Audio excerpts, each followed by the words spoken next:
আসসালামু আলাইকুম everyone, welcome to my page Armanias mini blog.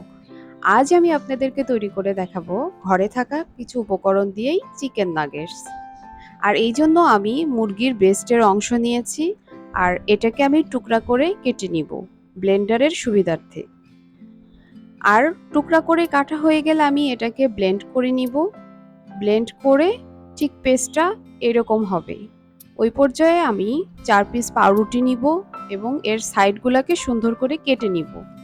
কাটার শেষে আমি এটাকে একটা বাটিতে পানি নিয়ে তার মধ্যে চুবিয়ে আবার পানিটাকে সুন্দর করে হাত দিয়ে চেপে নিব, যাতে করে পাউরুটির মধ্যে একটুও পানি না থাকে। এখন আমি এই পেস্টের মধ্যে পাউরুটির অংশগুলা ঢেলে দিয়ে আবার ব্লেন্ড করে নিব। ব্লেন্ড করার শেষে বাকি মশলাগুলা অ্যাড করব। হাফ চামচ গোলমরিচের গুঁড়া, 1 চা চামচ করে আদা রসুন বাটা এবং হাফ চা চামচ মরিচের গুঁড়া এবং 1 টেবিল চামচ করে টমেটো সস, সয়া সস আর কর্নফ্লাওয়ার দিব। আমি এখানে 1 টেবিল চামচ বাটার ইউজ করেছি, এখানে চাইলে তেলও ইউজ করা যাবে। এখন হাফ চামচ জিরার গুঁড়া এবং হাফ চামচ লবণ, প্রয়োজন মতো চিনি দিয়ে আমি এটাকে ব্লেন্ড করব। চিনি দেওয়ার চেষ্টা করবেন, এতে করে সব কিছু মিলে টেস্টের একটা সুন্দর ব্যালেন্স আসবে।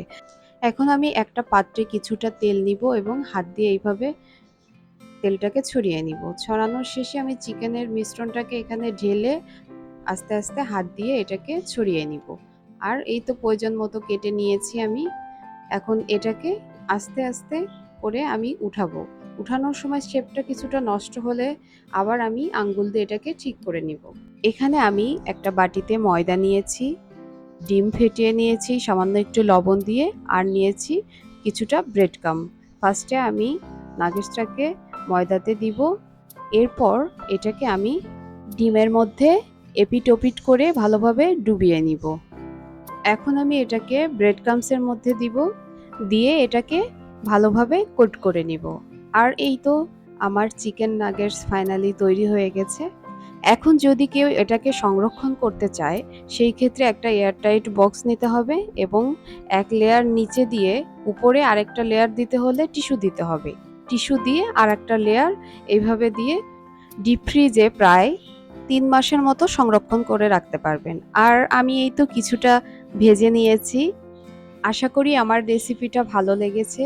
ভালো লাগলে অবশ্যই সবাই লাইক, কমেন্ট এবং শেয়ার করবেন। সবাই ভালো থাকবেন। আল্লাহ হাফেজ।